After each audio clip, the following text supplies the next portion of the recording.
আরে শত্রুও তো এইভাবে অত্যাচার করে না যেভাবে গুজরাট তাদের নিজের মাঠে অন্য দলেরই করে। কালকে আইপিএল এর ডাবল হেডার ছিল। দিনের প্রথম ম্যাচে দিল্লিকে আহমেদাবাদের শহর করিয়ে দিল্লি পাঠিয়ে দিয়েছে প্রিন্স খ্যাত গিল।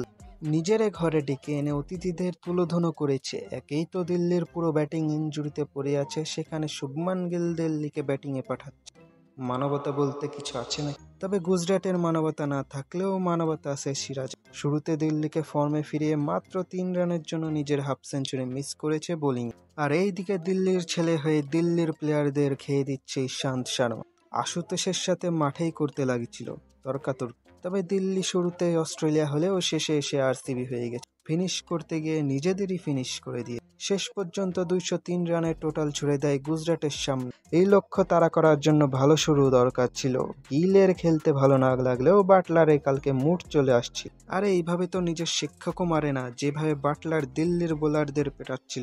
তবে শেষ মুহূর্তে এসে তার প্রতি সম্মান বেড়ে গেল। নিজের সেঞ্চুরি তোয়াক্কা না করে দলের জয় নিশ্চিত করলো। তেওয়া ম্যাচ ফিনিশ করলো, অপর প্রান্তে সেঞ্চুরি বাটলার দাঁড়িয়ে রইল। আর এই জয় দিয়ে দিল্লিকে সরিয়ে পয়েন্ট টেবিলের শীর্ষে চলে আসলো গুজরাট। ডাবল হেডারের দ্বিতীয় ম্যাচে টসে জিতে ব্যাটিং নেয় ঋষভ পান্থ। তবে ব্যাটিং দেখে মনে হয় না পান্থ ব্যাটিং করতে, তার তো শুধু মন চাই 27 কোটি গুণ।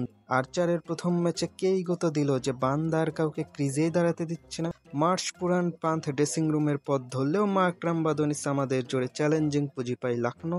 রাজস্থান 181 রানের টার্গেটে ব্যাট করতে নামিয়ে দেয় 14 বছরের শিশু। তবে তাকে শিশু কম দানব বেশি লাগছে। ক্যারিয়ারের প্রথম বলেই শার্দুল ঠাকুরে কি দিন আসলো, ছোট বাচ্চাও ছাড়ছে। জয়সওয়াল সূর্যবংশী পাওয়ার প্লেতে পাওয়ার দেখে 61 রান তুলে রাজস্থান সহজেই জিতে যাবে। কিন্তু যেই ম্যাচ বোরিং হতে লাগলো, মোটা ভাই তার খেল দেখানো শুরু করে দিল। পিওর থ্রিলার বানিয়ে রাজস্থানের পিছন মেরে দিল।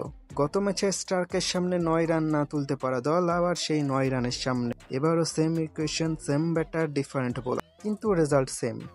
রাজস্থান চোখ করলো যেমনটা আরসিবি প্রতি বছর করে। পিওর থ্রিলার জয় করলো লখনৌ। সঞ্জীব গোয়েঙ্কার মুখে হাসি ফুটলো। লখনৌ টপ করে চলে আসলো।